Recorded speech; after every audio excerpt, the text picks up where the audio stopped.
आप सभी लोगों के चेहरे पर जो चमक है, इस चमक की उम्र हम 70 साल मानते हैं। हो सकता है कि आप इसे बहुत पुरानी चमक मानते हों, लेकिन हम इसकी उम्र सिर्फ 70 साल मानते हैं।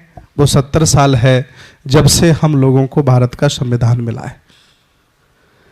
इस यात्रा के दौरान मुझे हताश, निराश, कम समय में बहुत चाहत रखने वाले सामाजिक, राजनीतिक, धार्मिक क्षेत्रों में अलग अलग महत्वाकांक्षाओं को रखने वाले लोग मिलते हैं, लेकिन मैं उनको ढाढ़स बताता हूँ, उनको मैं धैर्य देता हूँ कि जो तुम्हारे चेहरे पर चमक है, इसकी उम्र ही 70 साल है, तो बताओ 70 साल में क्या क्या आप कर सकते हो। लेकिन मानव जाति का इतिहास उठा के देखिएगा कि हक वंचित, असहाय और कमजोर लोगों ने जो मुकाम 70 साल में हासिल किया है, और उन लोगों के बराबर हम आके खड़े हो गए जो बहुत लंबे समय से स्थापित लोग थे। इसलिए धैर्य मत खोइएगा। सामाजिक क्षेत्र में लगे रहने वाले लोग, राजनीतिक क्षेत्र में लगे हुए लोग, आर्थिक क्षेत्रों में लगे हुए लोग, धैर्य ना खोएं।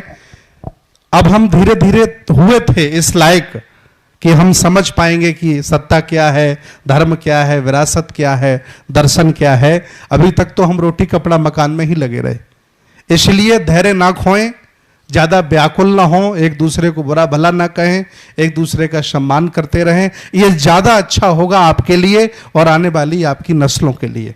पहली बात, दो तरह के पुत्रों की भगवान बुद्ध चर्चा करते थे। समाज में दो तरह के पुत्र, एक पुत्र को तथागत बुद्ध कहते थे रक्त पुत्र, जिसे आप जन्म देते हैं, जो आपके साथ रहता है और जब आप नहीं रहते हैं तो आपकी संपत्ति पर उसका कब्जा होता है, वो रक्त पुत्र बुद्ध बताते थे। और दूसरा पुत्र बताते थे विचार पुत्र। आप खुद अपने आप को देखिएगा कि आपके घरों में रक्त पुत्र ज्यादा हैं या विचार पुत्र ज्यादा हैं। मैं स्पष्ट बता दूं, ये जो बहुजन समाज है, हक वंचित, असहाय, कमजोर लोगों का जो समूह है, इस समूह में इस समय रक्त पुत्र ज्यादा हैं, विचार पुत्र बहुत कम है। और विचार पुत्र कौन होते हैं? जो बाबा साहब के आंदोलन को जगाए, भगवान बुद्ध के संदेशों को, आदर्शों को जनता तक ले जाए, एक दूसरे को जोड़ने का काम करे और समाज को जागरूक करके उन्हें मान सम्मान से जीने का मार्ग दिखाए। इन्हीं को हम विचार पुत्र कहते हैं। तो आप खुद अपने आप को देखिएगा कि आप विचार पुत्रों को जन्म दे रहे हैं कि नहीं दे रहे हैं। और याद रखना, अगर विचार पुत्र जन्म नहीं दिए तो और बुरी स्थिति आ सकती है, अभी कोई बहुत खराब नहीं है। इसलिए विचार पुत्रों को जन्म दीजिए, खुद विचार पुत्र बन जाइए। मैं तो अपने आप को विचार पुत्र मानता हूं, गर्व से कहता हूं कि मैं विचार पुत्र हूं और लोगों के बीच में जाकर के काम करता हूं, उन्हें जगाने का प्रयास करता हूं। तीसरी बात, बहुजन आंदोलन के लोग व्यक्ति पूजक बन गए हैं। बड़ी सीरियस सी बात है, समझिएगा। चाहे जितने नेता हों, चाहे जितने धर्मगुरु हों, चाहे जितने बिजनेस वाले हों, जब तक उनकी व्यक्तिगत इज्जत नहीं होती तब तक वो उसे इज्जत नहीं मानते। जैसे किसी भिक्षु की इज्जत ना दो तो उसे बुरा लग जाता है, किसी नेताजी के जयकारे न लगाओ तो उसे बुरा लग जाता है, किसी और व्यक्ति का आप सम्मान ना करें तो उसे बुरा लग जाता है।